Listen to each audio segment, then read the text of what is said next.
Biocultural values are an important part of the Australian ecological, cultural and historical framework.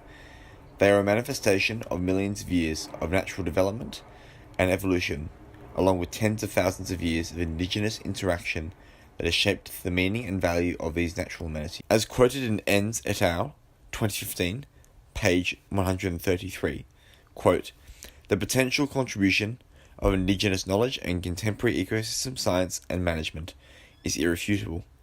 The complex challenge we face worldwide is how we integrate the knowledge, preferred management methods, and the infusion of indigenous and non-indigenous people to reach local and international biological and cultural conservation objectives." As a result of all the aforementioned factors, the purpose of this video is to inform you university students of the presence and of the value of the biocultural assets that surround the university campus.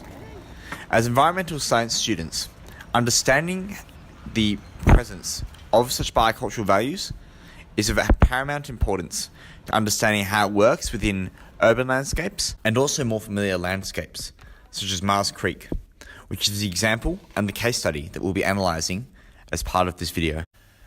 Mars Creek is a perennial river running through Macquarie University, under the M2, and eventually intercepting with Lanco River in the Lanco National Park.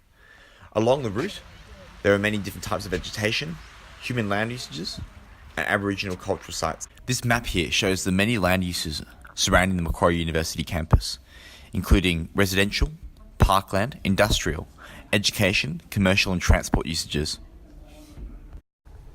As can be seen on this map here, there are a large amount of roads and human settlement that surround the Mars Creek catchment. The M2 is the largest of these, running through the middle of the map. As can be seen here, dry sclerophyll forests, wet sclerophyll forests, and temperate rainforests are the most common form of vegetation surrounding the Mars Creek catchment. In particular, we can see temperate rainforest running along the barrier of the Lanco River, and we have dry sclerophyll forests surrounding the Lanco River on the higher topographies. Within the university and within the urban settlement on the other side of the M2, there are a bit more sclerophyll forests as well. As can be seen on the rather hard to see blue dots on this map, there are a significant amount of indigenous biocultural sites that surround the Mars Creek catchment and also the catchment just within the northern suburbs of Sydney. For our excursion to Mars Creek, we were able to use a phone application to track our movements and key locations where biocultural assets were discovered. As part of recording biocultural values, using our app, we would walk through a certain trail, as you can be seen on this map here, through the Mars Creek catchment. Every time that we saw a biocultural value, whether that be more biological or cultural, we stopped, took a photo, and noted its presence. By doing this, we could formulate a clear map that indicates the high density and the pattern by which these biocultural values exist. This is significant, as it notes not only just the presence of flora, but also the presence of Aboriginal cultural sites, or sites that had utility value for Aboriginal tribes people. Geebung and wattle plants are commonplace, and are native Australian vegetation. Likewise, marker trees are older trees that were once split open when they were younger, in order to help Aboriginal tribes people understand where they had walked.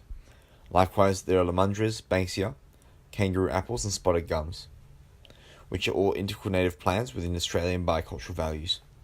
You can often find Aboriginal markings and signs of settlement, such as this hole that was most likely made by Aboriginals in the area, and this geebung bark, which was most likely used by Aboriginals in everyday life for a number of different reasons. In conclusion, Macquarie University has access to many biocultural values and assets around its proximity. This is despite it being in a major urban area and a major business park. These biocultural values offer a unique cultural and natural history of the area. This is particularly regarding Indigenous history and history regarding how Indigenous people interacted with the natural amenities of their surroundings. As a result, it's highly important to preserve and consider the importance of biocultural values surrounding the Macquarie University campus.